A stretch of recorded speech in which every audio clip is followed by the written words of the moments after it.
Shalom Bapak Ibu semuanya. Senang sekali bisa bertemu lagi. Oke, kali ini saya yang kena kebagian untuk membawakan renungan. Jadi saya share screen aja ya. Kali ini topik yang akan saya bawakan adalah mengenai ketakutan atau kekhawatiran. Saya percaya ini relevan dengan apa yang kita alami saat-saat ini. Walaupun kita menjadi Kristen sekian lama, tapi tetap saja ada dalam kehidupan kita merasakan, kadang-kadang kita juga merasakan atau mungkin dihantui oleh kekhawatiran atau ketakutan, atau juga masih bergumul, atau sudah bebas dari itu, namun sesekali kita sempat jatuh atau kita sempat lupa bahwasannya kita pernah menang dari hal kekhawatiran dan ketakutan itu sendiri. Nah, saya mencontoh Pak Salah kemarin ya, mengenai kesabaran, dan kita sharing semuanya.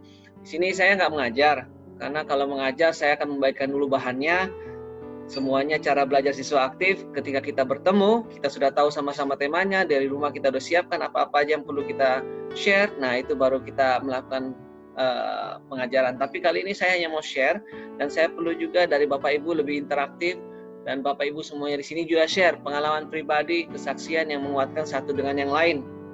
Karena setiap orang yang di sini saya percaya memiliki pengalaman-pengalaman, kesaksian yang bisa menguatkan satu dengan yang lain. Oke, nah, jadi saya punya pertanyaan satu yang sekarang mungkin Bapak Ibu bisa siapkan untuk nanti disampaikan. Pertanyaannya adalah, dari semuanya kita, pernahkah kita mengalami kekhawatiran atau ketakutan akan sesuatu kecuali kehilangan keluarga? Saya ulang ya, apakah dari kita semua pernah mengalami ketakutan atau kekhawatiran yang melanda kita sedemikian rupa kecuali dalam hal kehilangan keluarga? Dan bagaimana saudara atau Bapak Ibu melaluinya? Itu dari saya. Dan saya beri 30 detik untuk memikirkan itu sambil saya menyiapkan PowerPoint saya, dimulai dari sekarang ya. Mama kitchen I ate too.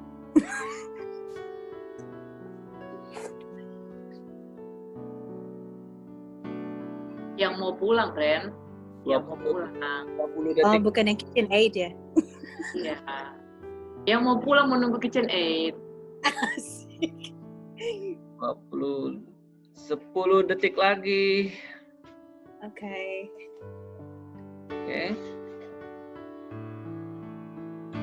5 detik lagi. 4, 3, 2, 1. Ya, saya persilakan pertama kali untuk yang pertama kali join waktu saya bagi link. Pertama kali join waktu saya bagi link itu adalah Ibu Reni Uli. Silakan Bu Reni, pernahkah mengalami kekhawatiran atau ketakutan yang yang dialami dan bagaimana melaluinya? Silakan. Pernah. Bagaimana melaluinya? Kalau memang this is lagi kayak quote ya, dibilang bahwa kita bakal khawatir, lebih banyak worry kalau misalnya kita menempatkan ekspektasi. Dan hidup saya itu punya obsesi. Jadi saya punya saya punya batas waktu gitu. Jadi saya bilang, sebelum saya usia 30 saya harus punya master degree. Sebelum ini saya harus punya itu. Jadi kekhawatiran saya itu lebih ke karir. Jadi ya, betul, saya pernah. Dan saya mengatasinya karena keluarga saya itu kuatnya di doa. Jadi yang saya lakukan adalah saya doakan, saya bilang, Tuhan, ini yang saya mau, saya being spesifik. Kadang-kadang saya suka bikin joke sama teman-teman di persekutuan bahwa saya bilang, kita harus bikin spesifik kalau kita mau minta sama Tuhan. Kalau tidak spesifik, nanti Tuhan kasihnya general. Jadi jadi yang saya doakan. Dan saya tahu, ketika saya usia 21 tahun, saya masih ingat bahwa ketika saya doakan itu, dan itu terjawab Tuhan dalam waktu yang saya kasih waktu gitu loh. Terus after 3 tahun sama juga yang terjadi. Jadi saya dalam hati, Tuhan terima kasih. Tapi setelah 6 tahun terjadi apa yang terjadi, semuanya out of the window. So jadi saya mau bilang saya kembali pada Tuhan, dan saya bilang benar kata firman Tuhan, kalau kita mau sesuatu kita serahkan pada Tuhan, bukan pada diri kita sendiri gitu, apa yang kita mau, tapi kita serahkan Tuhan, biar kehendak Tuhan yang jadi. Jadi itu sih dari saya. Oke, very good. Tentang karir, kemudian serahkan pada Tuhan. Oke, yang gabung lagi kedua itu adalah Ibu Dolphin. Monggo Bu Dolphin. Ya. Iya, kedua kalau nggak salah tadi itu. Silakan Bu Dolphin. Jangan dulu dong, aku belum ada ide. Oke, kalau gitu Bentar, belakangan. Yang ketiga itu adalah Pak Edi. Ketakutan apa terbesar yang pernah dialami dan bagaimana melaluinya? Monggo Pak Edi. Ya, sebagai kepala keluarga pastilah yang ditakutkan itu kalau kehilangan pekerjaan. Ya. Berdasarkan pengalaman kita bahwa kita udah reshuffle berapa kali, kalau istilahnya itu di DPR ya, di QP itu udah berapa kali kita mengalami badai tsunami istilahnya. Mungkin teman-teman bilang 4 kali, saya sampai lupa. Yang pertama jelas mengkhawatirkan, kedua lebih bisa dikontrol, yang ketiga udah mulai cuek, yang keempat betul-betul saya kelewatan. Jadi yang keempat, yang terakhir kemarin itu kayaknya saya belum sampai khawatir, udah diketok palu gitu ya. Ternyata reshuffle-nya udah selesai karena Pak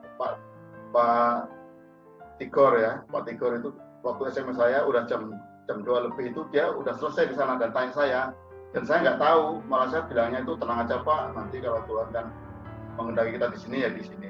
Nah ternyata kekuatan itu memang dari awal lebih khawatir, dan setelah melalui beberapa pengalaman kemudian iman kita juga sudah mulai lebih kuat lagi ya. Jadi kan kita belajar dari pengalaman-pengalaman. Seharusnya sih tidak kekhawatiran dari keturunan sejak pertama kali terjadi pengurangan karyawan harusnya. Tapi ya maklum kita kan juga masih manusia ya. Walaupun kita punya iman, tapi iman kita kadang-kadang juga dikalahkan oleh rasa khawatir yang ada dalam diri kita. Ya itulah, kekhawatiran itu dari kehilangan pekerjaan karena posisi kita sebagai pencari nafkah untuk keluarga. Untuk yang lain kesehatan saya nggak masalah juga. Kalau kesehatan tuh mungkin di luar daripada ini ya.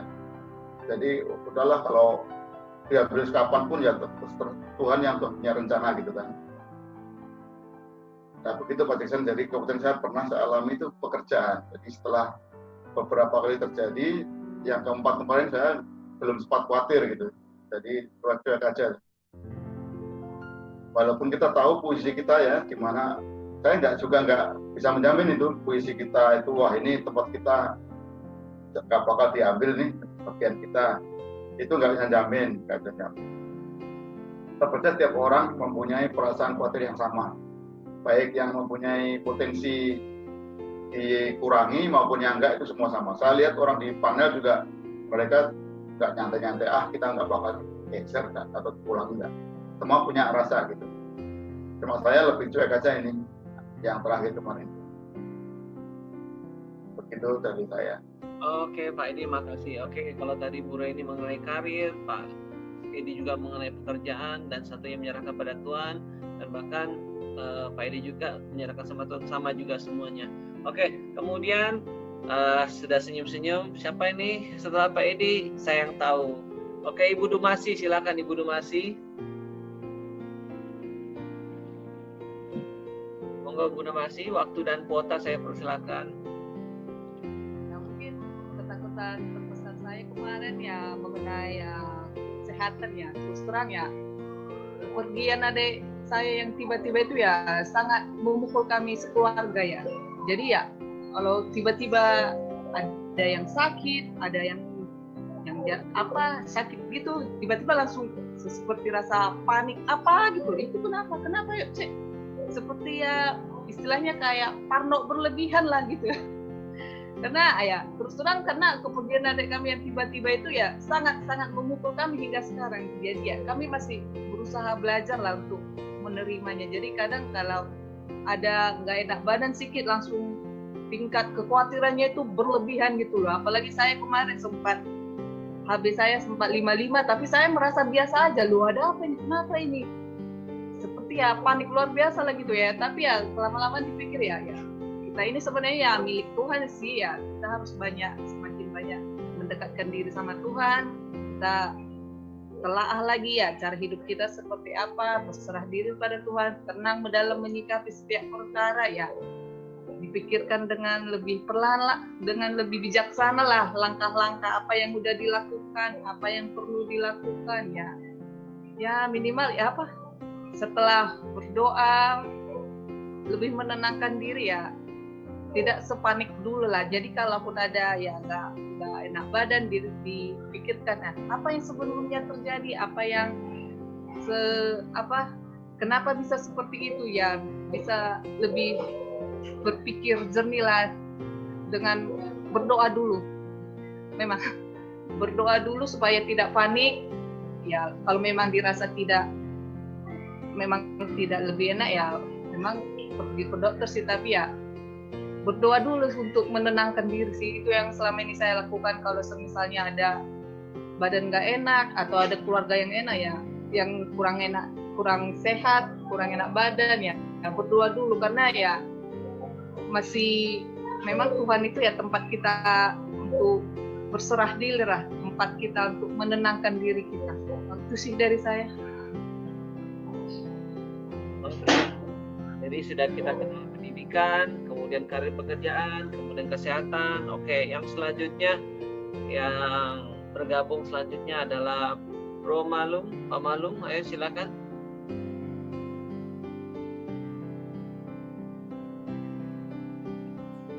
Kayaknya saya tadi terakhir gabungnya. Baiklah. Dengar suara saya?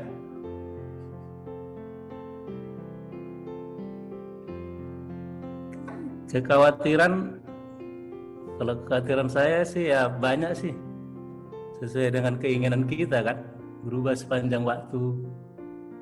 Mulai dari, ya bisa dibilang secara garis besar mulai dari SMA, kekhawatiran kita tidak lulus PTN, UMPTN, kita khawatir di situ.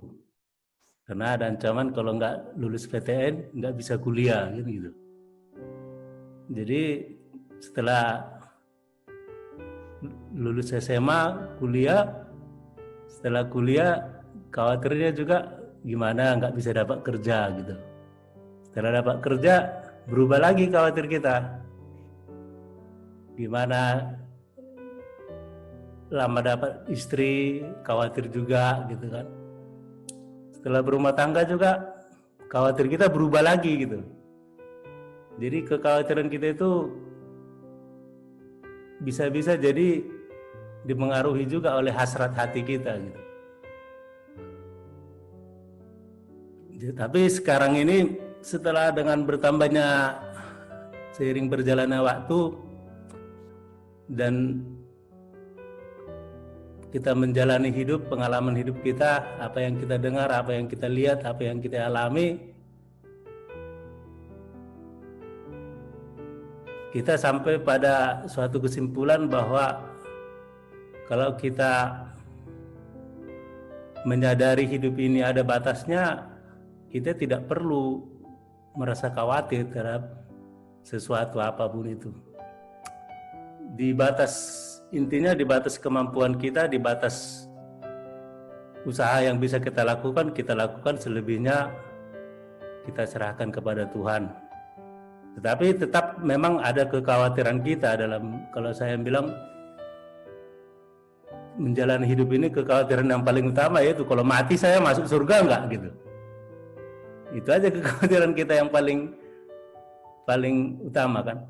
Kalau saya mati nanti anak cucu saya bagaimana? Bisa nggak mereka menjalani hidupnya dengan baik dan benar sepeninggal saya gitu. Karena kalau mereka tidak baik mungkin ya walaupun tidak sepenuhnya salahnya kepada saya, tapi ya ada efeknya karena mereka dari kecilnya gitu kan kita yang bimbing, itu tanggung jawab kita. Karena bagaimanapun masing-masing kita kan yang bertanggung jawab terhadap diri kita. Jadi kekhawatiran apapun yang kita alami ya memang pertama seperti yang kayak dibilang Ibu Dumasi tadi, kita menenangkan diri dulu supaya bisa berdoa. Melalui doa itu kalau bisa Tuhan ngasih petunjuk ya dikasih, kita bisa bertindak sebagaimana mestinya. Intinya kekhawatiran kita itu memang banyak terhadap semua peristiwa yang datang tiba-tiba kepada kita. Melalui pekerjaan, kalau dibilang, kalau posisi sekarang ini, kalau soal kehilangan pekerjaan, bagi kita yang sudah punya tabungan banyak, pasti tidak terlalu khawatir harus mestinya. Yang udah punya deposito 3 juta di banknya, ya udah bisa hidup layak lah di Indonesia, saya bilang. Jadi kekhawatiran kita itu ya datanglah dari berbagai sudut. Nggak bisa kita sebutkan detail satu persatu. Tiap jam ada aja yang peristiwa yang terjadi dalam hidup kita. Tapi yang paling utama, kalau saya pribadi, kekhawatiran saya tadi ya itu, kalau saya mati saya masuk surga enggak gitu. Itu aja kekhawatiran saya. Terima kasih. Oke, sangat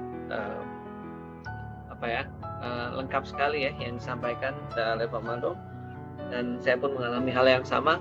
Oke, tapi saya akan memberikan seperti yang saya teks tadi ke teman-teman ya, masih lama, ya kan? Oke, setelah Pak Malum yang bergabung, kalau nggak salah nih Pak Anton ya.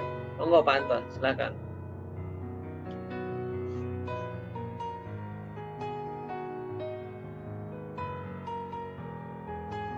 Bukannya Bu Dolphin. Boleh deh, aku udah siap, soalnya udah dengar dari yang lain-lain, jadi tinggal nyambung aja sebenarnya. Oke, Bu Dolphin, monggo. Udah biar saya aja. Oke deh. Atur.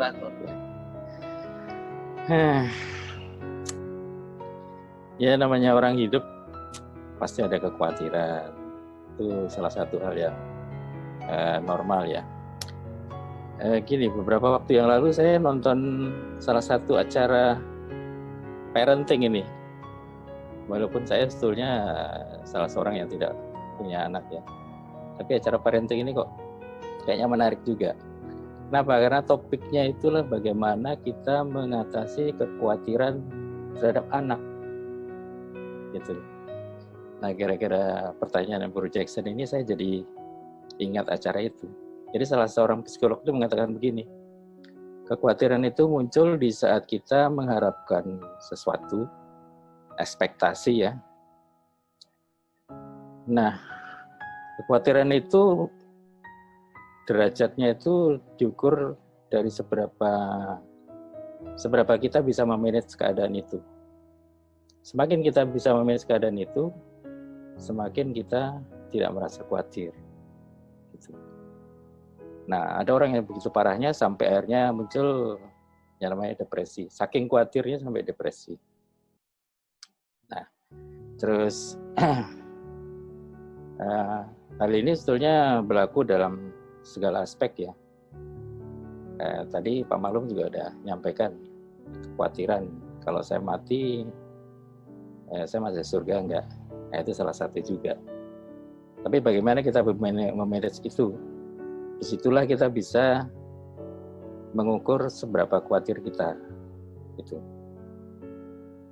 Nah, kemarin saya terima beberapa postingan ya dari grup PEKI ya. Salah satunya ini sangat menarik nih. Kebetulan beberapa hari saya memikirkan hal ini. Ada launching ini, Talenta Car Wash. Apa itu ya? Talenta Car Wash. Nah, saya tiba-tiba teringat apa yang dikatakan dalam hukum talenta ya di Matius 25 kalau nggak salah, 15-30. Jadi setiap kita itu dikasih talenta sebetulnya. Nah, ini sebetulnya pergumulan saya sejak lama ya. Dari dulu tuh saya waktu terima gaji, saya tuh selalu berpikir, Tuhan punya rencana apa sih terhadap uang ini? Itu pertanyaan saya pertama. Gitu loh. Karena dulu waktu saya di Rasgas, itu slip gaji datang belakangan. Kadang seminggu. tapi uangnya udah duluan sih. Gitu. Nah, begitu ada SMS masuk, ting-ting dari GNB itu, saya buka, itu yang pertama kali saya renungkan. Nah, tadi kok nyambung lagi gitu loh, gara-gara talenta Car Wash. Nah, artinya apa? Kita tuh dikasih sebuah potensi. Talenta itu sebetulnya dalam pengertian sesungguhnya adalah potensi kita yang diberikan Tuhan untuk tujuan yang sudah Dia tetapkan. Cuma dalam bahasa Inggris terus kita dikacaukan dengan istilah talent ya, yang artinya bakat. Padahal tidak sesimpel itu. Nah, terus saya semakin hari semakin merenungkan ya, terutama juga waktu di parenting itu dikatakan bahwa orang itu secara genetik itu punya sebuah potensi. Jadi waktu orang jadi kaya, waktu orang jadi malas, pintar, IQ 140, IQ 100 atau biasa aja, itu adalah sesuatu hal yang given ya. Dia tidak minta, gitu. Nah, artinya apa? Tuhan memberi kita sesuatu yang harus kita pertanggungjawabkan. Ibaratnya kita dalam perumpamaan itu adalah seorang hamba yang ditinggal oleh tuannya untuk pergi ke luar negeri kan, dalam perumpamaan talenta itu. Si hamba itu kan sebetulnya tidak punya apa-apa. Semua talenta itu adalah pemberian, totally 100% given. Gitu.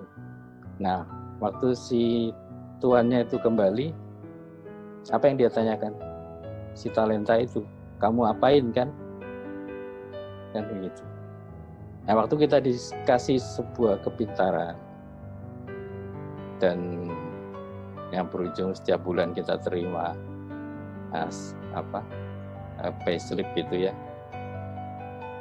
itu sebetulnya Tuhan punya sesuatu yang harus kita pertanggungjawabkan. Tuhan mau apa sebetulnya? Gitu. Nah, kita taunya ya setelah kita mulai mengerti kebenaran dan kita bergaul sehingga kita bisa mengerti pikiran dan perasaan Allah. Sehingga kita bisa melakukan apa yang Tuhan kehendaki. Ya kan? Nah, akhirnya apa? Kalau kita lihat dari perumpamaan itu bahwa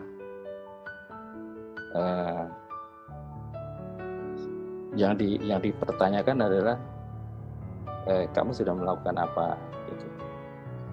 Nah, terus terang dalam hal ini saya termasuk orang yang belum sampai pada fase melakukan 100% apa yang Tuhan kehendaki. Gitu.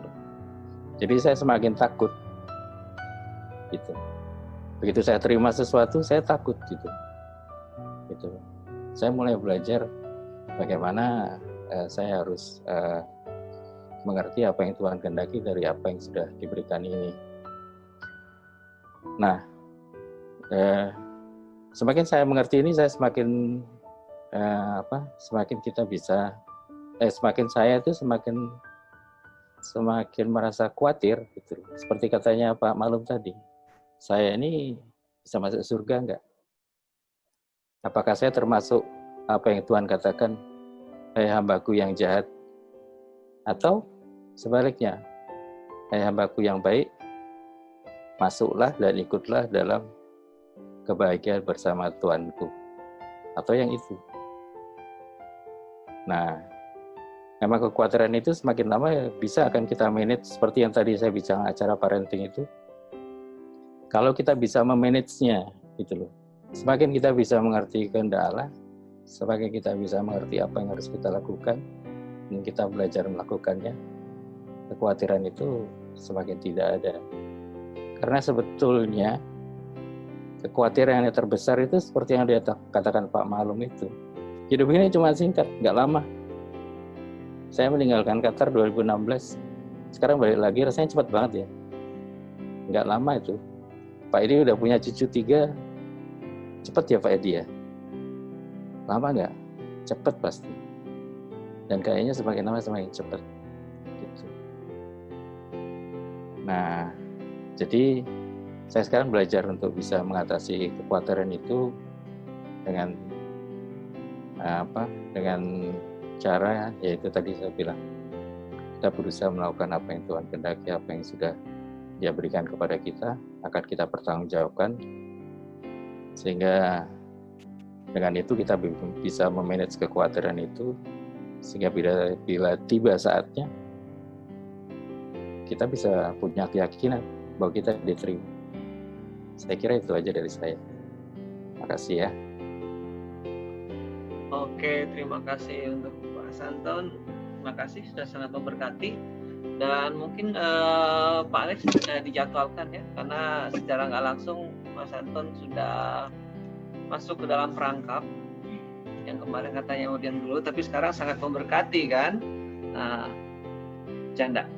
Oke, nah yang jelas kami diberkati Pak Anton dengan apa yang sudah di-sharingkan, bahwasannya itu yang jadi pemikiran saya juga dulu. Bahkan saya pernah berkata waktu saya lihat ayat yang mengatakan bila mana hidup keagamaanmu itu tidak lebih benar dari Farisi ya, dan bla bla bla. Nah, itu yang jadi refleksi saya saat itu. Tapi saya sudah bisa memanage seperti apa katanya Mas Anton tadi itu, bagaimana kita memanage. Dan saya sudah bisa memanage itu, saya sudah menemukan apa yang dimaksud dengan ayat itu dan dalam kehidupan saya aplikasinya seperti apa. Oke, makasih Pak Anton.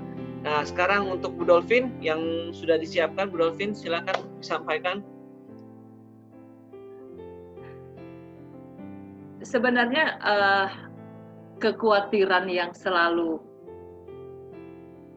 saya rasakan adalah disuruh kesaksian, disuruh berbicara. Itu salah satu. Ini jujur. Dan terus, tapi makanya saya selalu nunggu ada yang bicara dulu. Kalau langsung ditembak begitu blank, gitu. Dan terus tadi Pak Edi ya, yang tentang kesaksian itu adalah saya paling khawatir waktu tahun 2015 itu ya, yang waktu pengurangan itu, kebetulan pinjam duit banyak banget. Itu waktu mau dibilang itu pengurangan, tapi modelnya masih kecil ya. Seiring dengan berjalannya waktu, baru kita ngerti yang namanya kekhawatiran itu. Diawali waktu SD, itu masa-masa sulit ya. Ya, berbagai macam masalah. Saya masuk SD itu pindah-pindah kelas 1, akhirnya nggak sempat selesai kelas 1, lama nggak sekolah, akhirnya tiba-tiba masuk sekolah sudah langsung kelas 2 aja gitu. Jadi entah kenapa ya Tuhan tolong gitu, masuk kelas 2 walaupun nggak pernah kelas 1 istilahnya, tetap masih bisa ranking 1. Jadi kekhawatirannya itu memang kalau sekarang diingat memang betul-betul sebenarnya masa-masa kritis waktu itu. Tapi waktu itu saya nggak pikir apa-apa, memang masih kecil kan. Terus masuk SMP itu kritis lagi karena harus pindah tempat lagi. Di situ ternyata tidak bisa masuk sekolah yang istilahnya favorit karena masalah biaya. Akhirnya masuk negeri. Kalau di sana kan swasta yang bagus di tempat saya waktu itu, di daerah PT Inco waktu itu, sekarang PT Vale. Jadi masuk negeri, ternyata di negeri itu agak mengkhawatirkan juga karena sebenarnya name saya lumayan bagus di SD, paling tinggi di SD. Ternyata nggak bisa masuk di sekolah swasta itu yang favorit. Ternyata Tuhan masukkan saya di SMP itu malah ceritanya malah bagus malah. Jadi di situ malah saya dilatih ketemu orang-orang yang istilahnya berbagai macam latar belakang ya, kita lebih bervariasi lah di sekolah itu dibanding dengan di sekolah swasta. Lebih mengerti perbedaan lah istilahnya dari berbagai macam agama, latar belakang ekonomi, macam-macam lah. Dan di situ Tuhan masih peliharakan. Ini dengan berbagai macam permasalahan ya. Ini nggak semulus yang kita bayangkan. Maksudnya saya betul-betul latar belakang keluarga itu, ekonomi itu betul-betul nggak seperti orang-orang normal lah. Ternyata saya SMP masih tertinggi juga NIM saya di SMP. Pas SMP mau masuk SMA, disitulah puncak kekhawatiran yang paling besar. Di situ butuh dana yang paling besar juga kan. Karena SMA sudah mulai ini, waktu itu kan belum ada sekolah gratis waktu itu. Dan waktu itu untuk masuk sekolah negeri itu NIM-nya harus tinggi. Waktu puji Tuhan NIM saya ternyata bagus. Kalau negeri sih kecil katanya waktu itu, bisa masuk saya negeri. Tapi kata orang negeri itu malah nggak bagus kalau SMA waktu itu. Jadi saya diharapkan masuk swasta kalau mau bagus waktu itu. Di Tanah Toraja ada SMA bagus, waktu itu masih yang paling favorit, tapi mahal. Dan waktu itu kalau melihat keadaan yang waktu saya di SMP nggak bakalan bisa saya bayar uang sekolahnya itu. Entah kenapa, ya sumber dana datang juga. Saya nggak bisa ceritakan terlalu private. Jadi tiba-tiba ada lagi dana waktu itu untuk membantu saya. Dan saya bisa sekolah, masuk di SMA favorit itu, di sekolah swasta itu. Di situ saya istilahnya masih cukup lah, masih berkecukupan. Masih ada asrama juga di dalam, jadi lebih terkontrol dananya.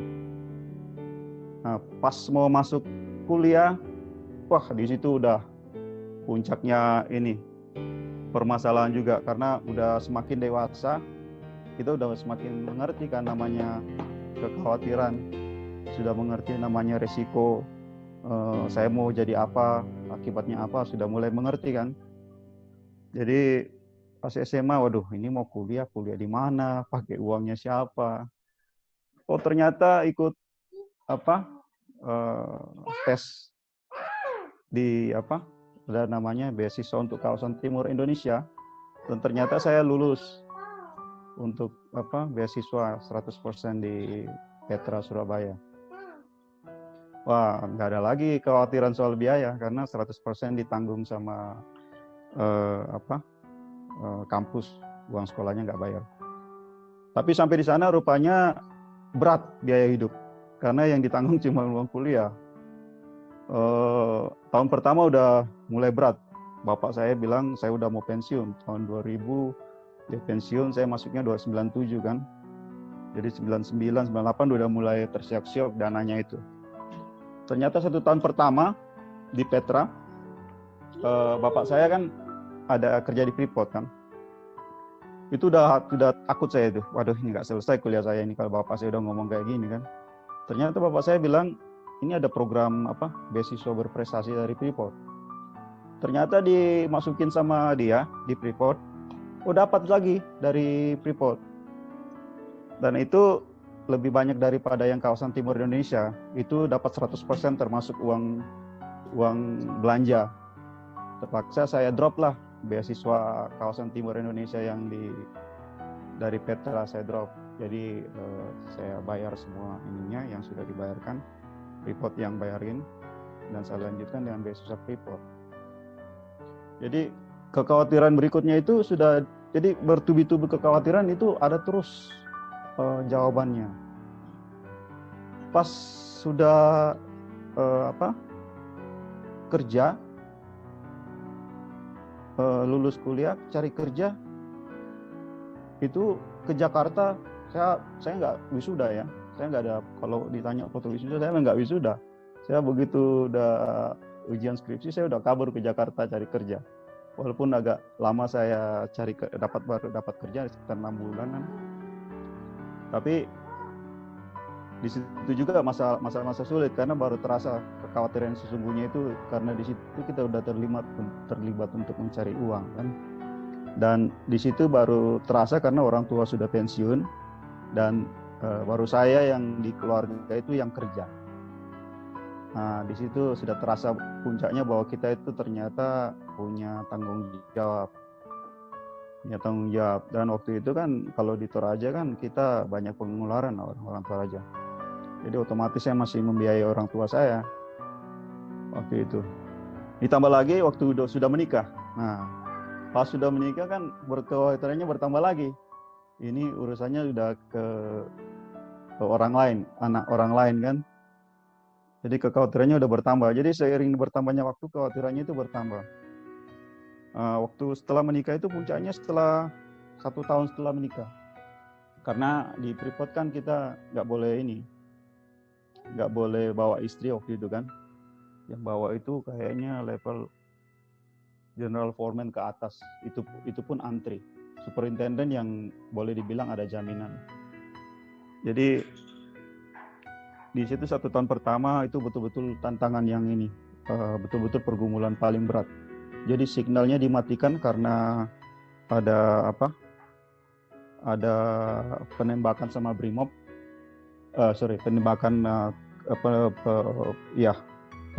penembakan terhadap Brimob dan orang-orang ekspatnya Freeport, dan terpaksa signalnya dimatikan supaya tidak ada kerusuhan, tidak ada berbagai macam ini kan. Jadi komunikasi dengan istri itu betul-betul berat. Waktu itu betul-betul sudah pergumulannya itu bukan cuma masalah komunikasi dengan istri, pekerjaan juga. Karena sudah nggak betah sekali gitu. Komunikasi nggak lancar dengan istri karena signal dimatikan, terus sering bertengkar karena pokoknya kita itu komunikasinya udah betul-betul parah lah. Sekali ngomong putus, sekali ngomong putus, signalnya nggak ada. Jadi susah sekali. Jadi ditambah lagi keadaan perusahaan kan waktu itu betul-betul parah. Jadi kadang kerja, kadang nggak kerja karena diblokir sama orang lokal. Udah kacau. Akhirnya kekhawatiran berikutnya itu harus pindah kerjaan. Dan terjawab lagi, ada lagi solusinya. Di saat-saat genting seperti itu saya malah dapat ke luar negeri. Nah, entah kenapa ini dari rentetan hidup saya ini, saya dari awal cerita itu selalu ada tantangan, ada kekhawatiran, tapi ada selalu jawabannya. Inilah yang terakhir ini, family status. Saya lebih khawatir family status yang hilang daripada saya kena termination kemarin, karena kalau termination kan kita pulang sama-sama gitu. Sekarang family status yang hilang, ada masalah berikutnya lah istilahnya. Nah ini saya kalau orang bilang mungkin paling stres orang-orangnya, saya kok santai-santai aja gitu, kayak nggak terlalu stres. Apa memang karena belum waktunya ya stres? Tapi karena saya mungkin belajar dari pengalaman hidup dari kecil itu, saya selalu kayaknya selalu dibawa santai gitu. Saya nggak tahu ini karena saya selalu berharap ada jawaban atau gimana, selalu optimis atau bagaimana gitu. Saya nggak ngerti juga. Nah, saya nggak tahu setelah ini apa. Mungkin kata Pak Malum, saya belum sampai ke sana. Pak Malum sama Pak Anton udah berpikir ini saya mau masuk surga apa enggak. Ini saya betul-betul mungkin karena kehidupan saya itu terlalu optimis gitu. Dari kecil sampai sekarang itu selalu ada jawabannya. Nah itu walaupun ya nggak terlalu, istilahnya kita nggak terlalu kaya amat kan, nggak kayak orang-orang konglomerat, tapi paling nggak apa yang saya khawatirkan selalu diberikan solusi gitu. Ya saya nggak terlalu ini sih, tapi mudah-mudahan aja ke depannya ada solusi. Walaupun saya nggak terlalu khawatir ke family status hilang, ya mungkin saja ada solusi lain, mungkin dapat kerjaan di Indonesia atau gimana.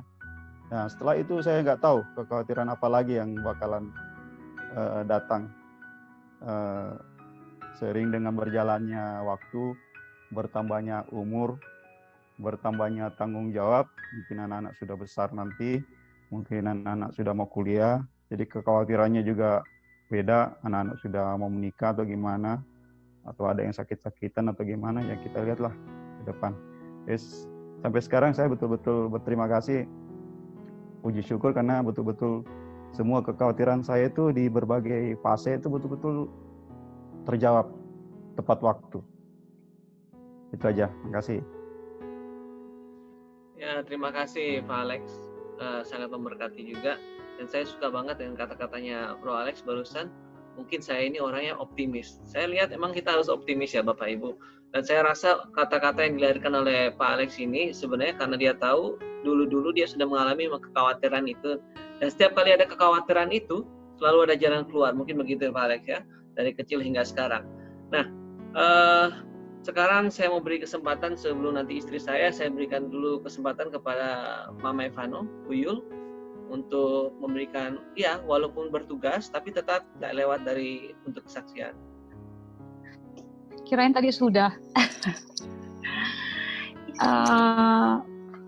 Apa ya kalau ditanya kekhawatiran belakangan yang jadi teman dekat saya ya Pak Anton pasti tahu lah, Tiwi ya. Mungkin Reni nggak kenal istri Pak Anton. Pak yang saya maksud itu Tiwi istri Pak Anton, sama-sama orang Toraja ya. Sama dia pertama kali saya ketemu ke Pekik sama keluarga Pak Anton.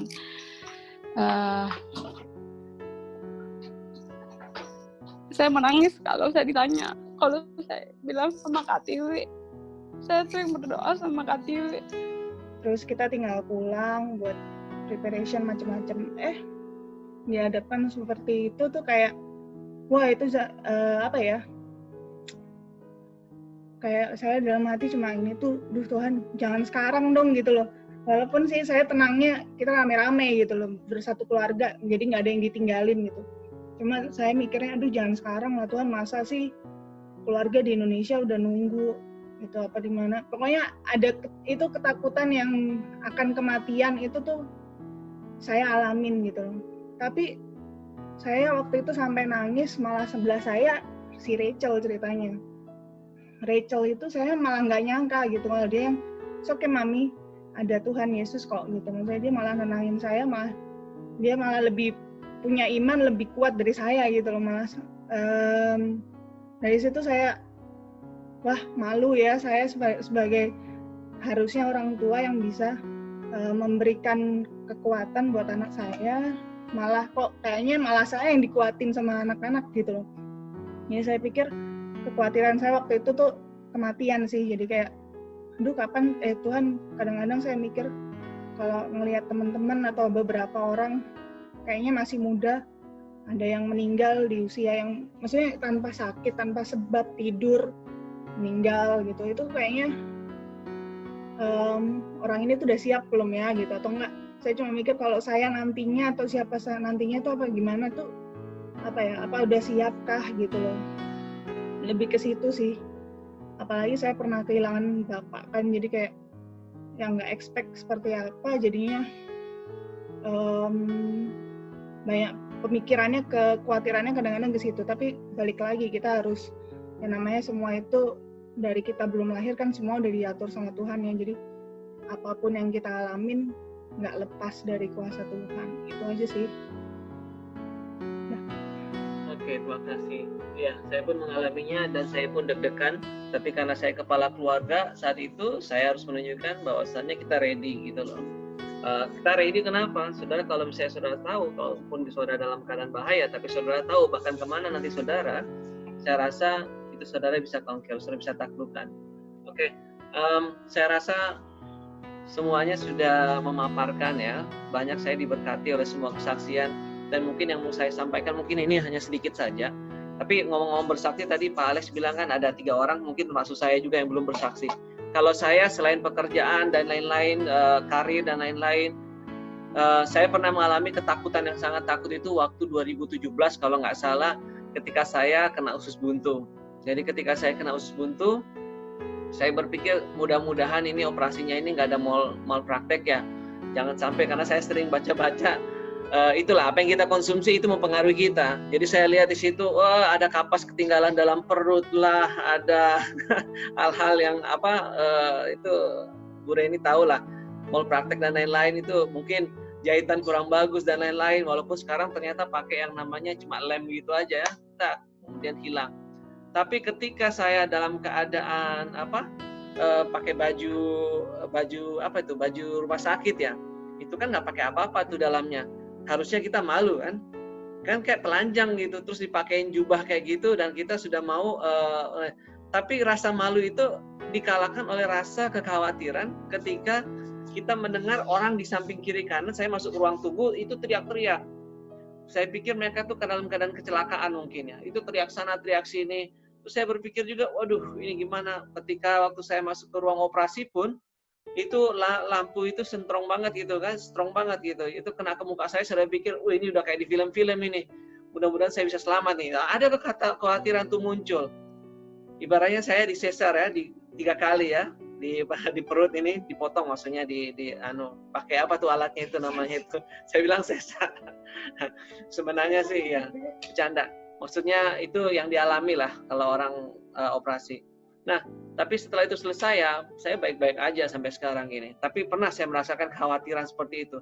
Jangankan gitu, medical check up pun ketika jarum suntik itu masuk ke depan saya udah lihat kan dalam 2 tahun sekali kita disuntik untuk medical check up. Ketika itu masuk, saya agak sedikit deg-degan gini kan, aduh bikin malu kayak anak kecil aja, kan sudah biasa, masa ini ya, tapi yang nggak mau harus dilakukan.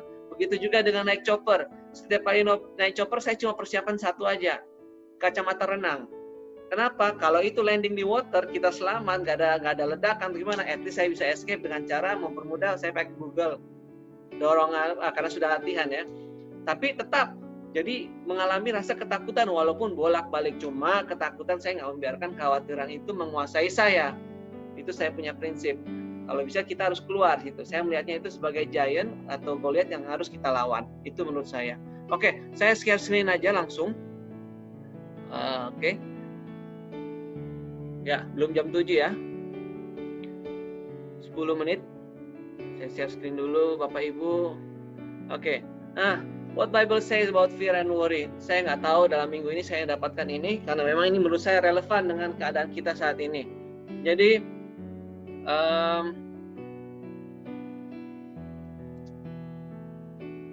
yang harus kita ingat adalah bahwasannya rencana Tuhan dalam kehidupan kita itu adalah kita bebas dari rasa takut.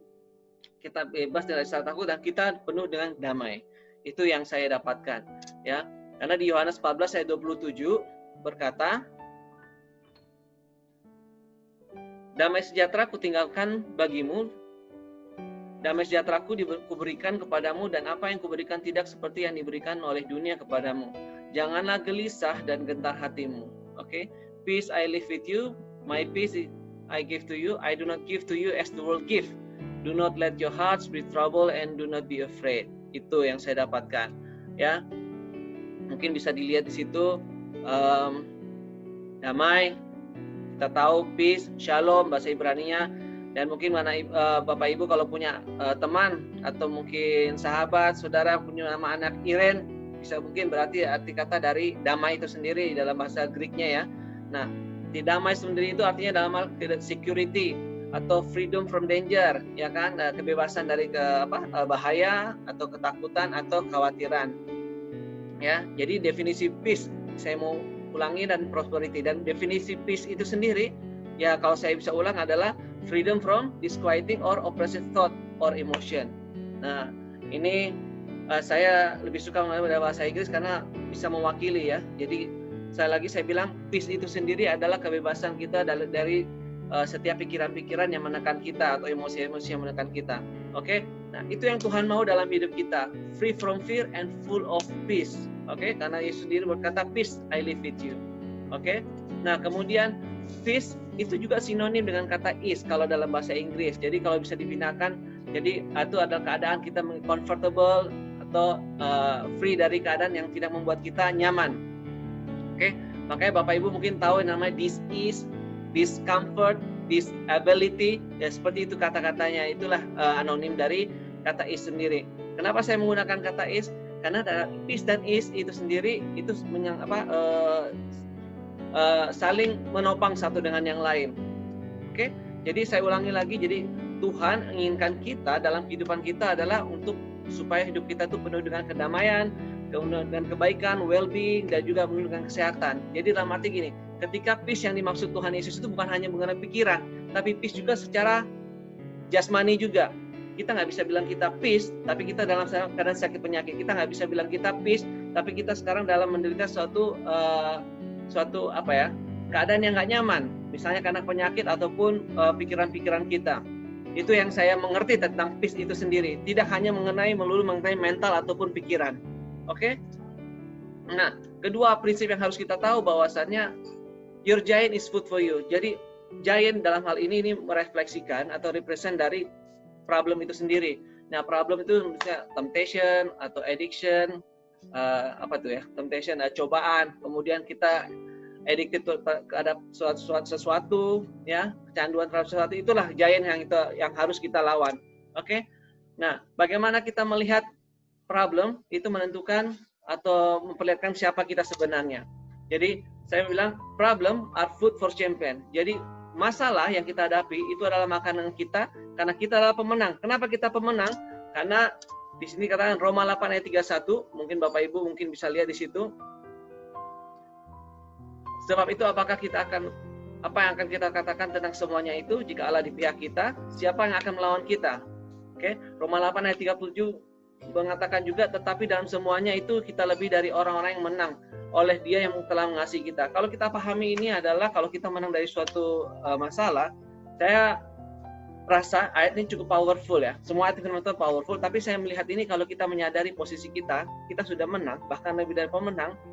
Setiap masalah yang kita hadapin, setiap apapun yang kita lihat sebagai raksasa kita yang menghadang kita bisa melaluinya.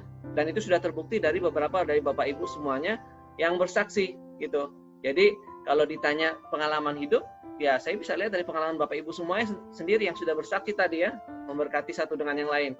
Oke, nah sekarang kita belajar dulu mengenai bangsa Israel di Bilangan 13 ketika mereka lebih fokus kepada masalah yang dihadapinya, oke, yang membuat mereka khawatir. Obstacle yang mereka lihat daripada melihat dari tujuan mereka sendiri.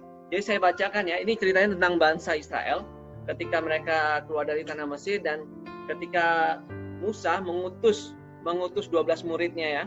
12 spy-nya atau mata-matanya untuk memata-matai daerah Kanaan. Jadi saya bacakan aja langsung. Hanya bangsa yang diam di negeri itu kuat-kuat dan kotanya berkubu-kubu dan sangat besar. Juga keturunan Enak telah kami lihat di sana. Jadi ini 10 orang yang kembali membawakan berita seperti ini. Saya lanjut. Orang Amalek diam di tanah Negeb, orang Het, orang Yebus, orang Amori diam di pegunungan, orang Kanaan diam di sepanjang laut dan sepanjang sungai Yordan. Kemudian Kaleb mencoba menenteramkan hati bangsa itu di hadapan Musa, katanya, tidak, kita akan maju dan menduduki negeri itu sebab pasti kita akan mengalahkannya. Tetapi orang-orang yang pergi ke sana bersama-sama dengan dia berkata, mata-mata yang lain ya, kita tidak dapat maju menyerang bangsa itu karena mereka lebih kuat daripada kita.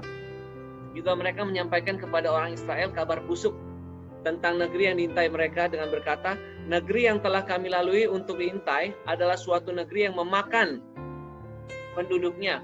Dan semua orang yang kami lihat di sana adalah orang-orang yang tinggi-tinggi perawakannya.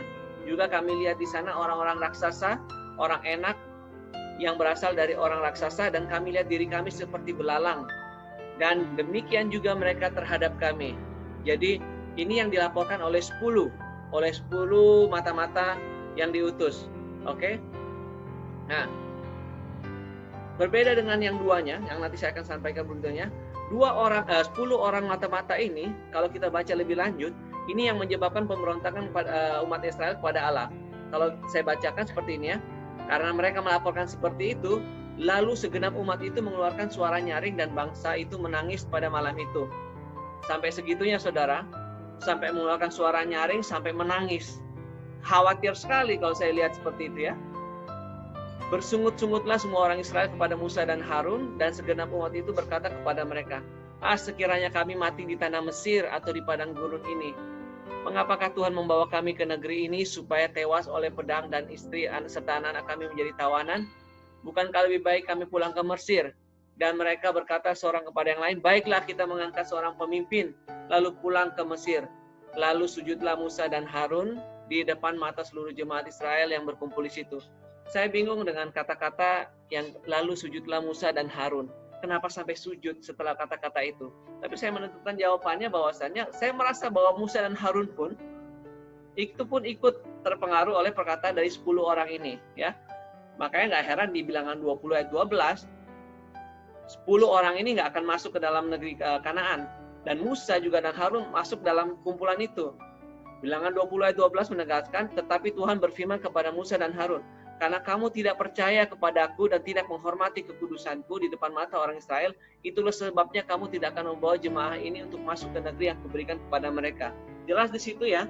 Jadi kita lihat umat Israel berontak, bersungut-sungut hanya karena 10 mata-mata ini yang datang memberikan laporan mereka yang fokus pada obstacle-nya mereka, tantangannya mereka, maksudnya penghalang mereka, tapi tidak fokus pada target yang mereka mau atau goal atau tujuan mereka. Oke? Bahkan itu bisa mengganggu seluruh umat Israel. Saya bilang suaranya bangsa Israel itu sampai mengeluarkan suara nyaring dan menangis, gitu kan? Berarti ada satu ketakutan. Padahal kalau dipikir dari dikeluarkan mereka itu dari tulah-tulah 10 tulah itu, kemudian keluar dari bangsa Mesir, dituntun tiang api tiang awan. Kalau bisa dibilang itu sudah melihat pekerjaan Tuhan nyata gitu loh. Tapi ternyata masih bisa mereka itu bersungut-sungut dan khawatir ya sampai menangis. Oke? Nah, yang saya dapati di sini adalah mereka yang tidak percaya itu mengalami hal-hal yang seperti yang dikatakan di sini ya. Jadi Tuhan berkata ketika Tuhan mengetahui keadaan bangsa Israel seperti itu bersungut-sungut melawan Tuhan, Tuhan berkata seperti ini, katakanlah kepada mereka, demi aku yang hidup, demikianlah firman Tuhan, bahwasannya seperti yang kamu katakan di hadapanku, demikianlah akan kulakukan padamu. Di padang gurun ini bangkai-bangkaimu akan berhantaran, yakni semua orang di antara kamu yang dicatat, semua tanpa terkecuali yang berumur 20 tahun ke atas, karena kamu telah bersungut-sungut kepadaku. Bisa dilihat ya, bersungut-sungut kepadaku. Nggak kebayang saudara kalau kita masih bersungut-sungut sama Tuhan, ya ternyata itu sangat mendukakan Tuhan sendiri ya. Kemudian bahwasannya kamu ini tidak masuk dalam negeri yang mengangkat sumpah telah kujanjikan akan kuberi kamu diami, kecuali Kaleb bin Yefud dan Yosua bin Nun. Tentang anak-anakmu yang telah kamu katakan, mereka akan menjadi tawanan, mereka lah yang akan kubawa masuk, supaya mereka mengenal negeri yang telah kamu hinakan itu. Negeri yang dijanjikan malah mereka hina, saudara. Kemudian tetapi mengenai kamu, bangkai-bangkaimu akan berhantaran di padang gurun ini, dan anak-anakmu akan mengembara sebagai penggembala di padang gurun 40 tahun lamanya, dan akan menanggung akibat ketidaksetiaan sampai bangkai-bangkaimu habis di padang gurun. Sesuai dengan jumlah hari, kenapa 40 tahun Bapak Ibu? Sesuai dengan jumlah hari yang kamu mengintai negeri itu, karena 40 hari mereka mengintai, 1 hari dihitung 1 tahun. Jadi 40 tahun lamanya kamu harus menanggung akibat kesalahanmu, supaya kamu tahu rasanya jika aku berbalik daripadamu. Ngeri itu, ngeri sekali Bapak Ibu. Nah, aku, Tuhan yang berkata demikian, sesungguhnya aku akan melakukan semuanya itu kepada segala umat yang jahat ini yang telah bersepakat melawan aku. Di padang gurun ini mereka akan habis, dan disinilah mereka akan mati, saudara. Oke. Kemudian adapun orang-orang yang telah disuruh Musa untuk mengintai negeri itu yang sudah pulang dan menyebabkan semua umat itu bersungut-sungut kepada Musa, yang 10 orang tadi yang menyampaikan kabar busuk tentang negeri itu, orang-orang itu mati, kena tulah di hadapan Tuhan. Kena tulah. Jadi ketika mereka berubah menjadi seorang yang tidak percaya dan bahkan menyesatkan orang, dan mereka bahkan bersungut-sungut melawan Tuhan, ini yang diterima oleh mereka sendiri ketika Tuhan sudah menjanjikan sesuatu, tapi mereka menolak itu dan justru mereka melihat pada obstacle itu sendiri.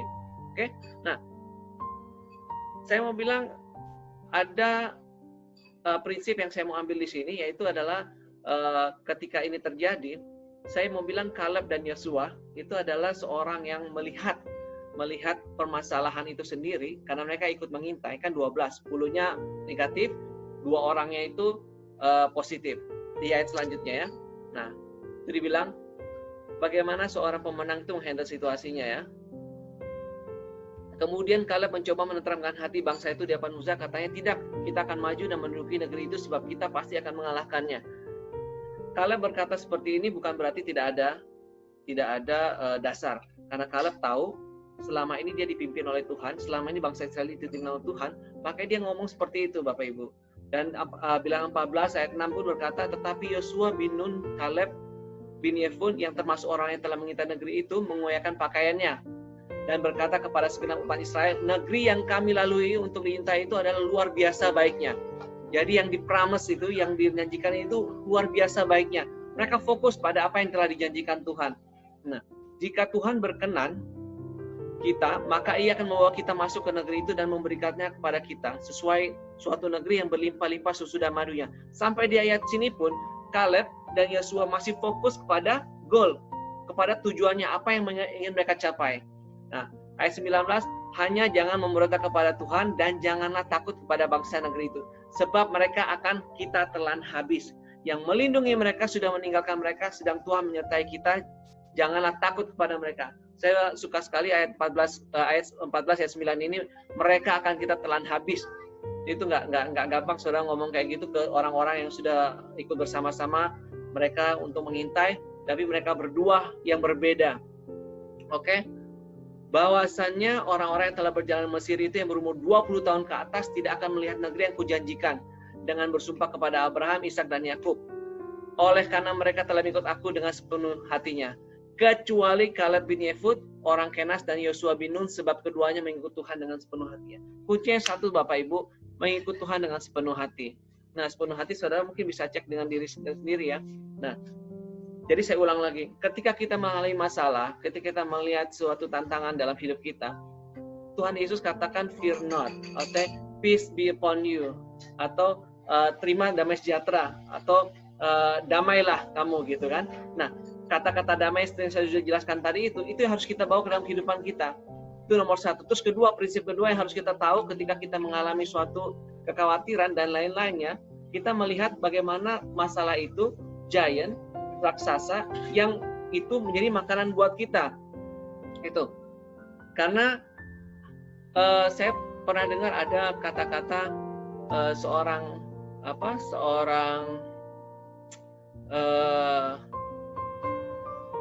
yang mengarungi laut, ya. Selain kata nelayan apa ya? Saya lupa kata nelayan. Selain kata nelayan. Jadi seorang pelaut yang hebat itu tidak dihasilkan oleh karena angin atau ombak yang tenang, tapi dihasilkan oleh angin yang atau ombak yang dahsyat, gitu kan? Nah, begitu juga dengan perjalanan hidup kita sebagai orang percaya. Kita tahu Tuhan ada dalam pihak kita. Dan ketika kita mengalami masalah-masalah itu yang buat kita semakin kuat. Karena kita tahu, seperti kata-kata Daud, the battle is God's. Jadi pertempuran yang kita alami dalam kehidupan kita itu adalah milik Tuhan. Jadi Tuhan sendiri berperkara, kita melakukan apa yang harus kita lakukan. And God do the rest. Oke? 10 mengatakan will be eaten by them. But the two, yang dua orang, yaitu Kaleb dan Yosua berkata, will eat them up. Saudara bisa lihat kontrasnya ya. 10 sama 2. Oke, yang satu bilang kita akan dimakan oleh mereka, tapi yang satu bilang kita akan memakan mereka.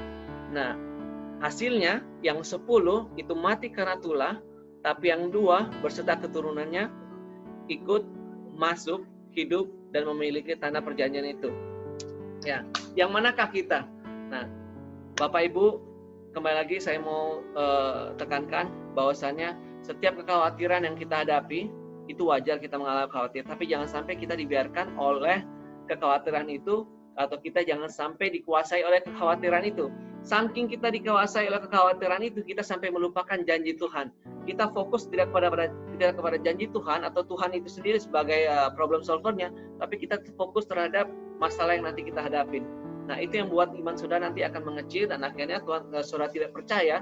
Ketika saudara tidak percaya lagi, saudara lepas dari Tuhan.